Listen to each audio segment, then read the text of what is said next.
आज हम लोग इस वीडियो में वर्ग दशम के क्षितिज भाग 2 इस पाठ्य पुस्तक से हिंदी की सर्वश्रेष्ठ कवि भक्ति काल के अद्वितीय श्रृंगार रस और वात्सल रस के धनी सूरदास के भ्रमर गीत से ये तीसरे पद उद्धृत है। जैसा कि हम लोग पूर्व में पद में पढ़ चुके हैं कि ब्रजगोकुल से जब कान्हा मथुरा चले गए थे तो गोपियाँ अभाव महसूस करती थीं कृष्ण के बिना, लेकिन उद्धव आने के बाद उद्धव योग संदेश का उपदेश देकर वो समझाने का प्रयास कर रहे थे गोपियों को कि ये योग संदेश लेकर अपने आप को ये सांत्वना गोपियाँ प्राप्त करें। सांत्वना उद्धव देने का प्रयास किए, लेकिन गोपियाँ ने उद्धव भैया के ये योग संदेश को अस्वीकार करती कि हमें कान्हा ही ठीक है। आइए देखते हैं कि इस पद्यांश में भ्रमर गीत से उद्धृत तीसरे पद में क्या सूरदास लिखते हैं।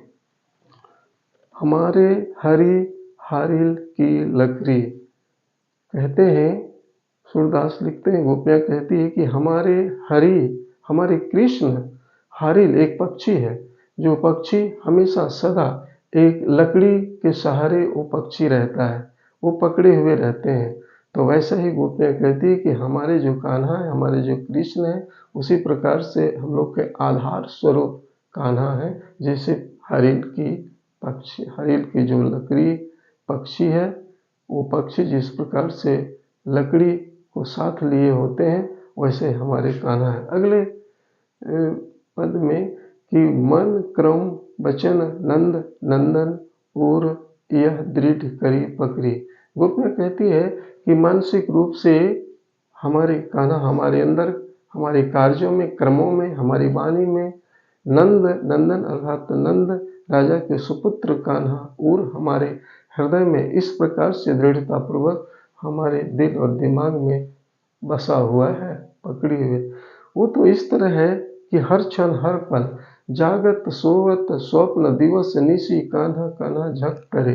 हमारे कृष्ण जो है हमें चाहे जागृत अवस्था में हो, सोवत में हो, स्वप्न में हो, दिवस अर्थात दिन या रात, कान्हा कान्हा गोपियाँ झक मने रट रही है कि वो तो एक ही आवाज, और वो आवाज में है कान्हा की, कृष्ण की। सुनत जोग लागत है ऐसो जो करवी ककरी। गोपियाँ कहती है कि ये जोग संदेश उद्धव भैया, ये तो ऐसे लगते हैं, ये जोग संदेश गोपियाँ के लिए अनुकूल नहीं समझती है, जो यद्यपि ये करवी ककरी, जैसे तीते ककरी होती हैं, वैसा ही ये जोग संदेश हम लोग को अपनाने योग्य नहीं है।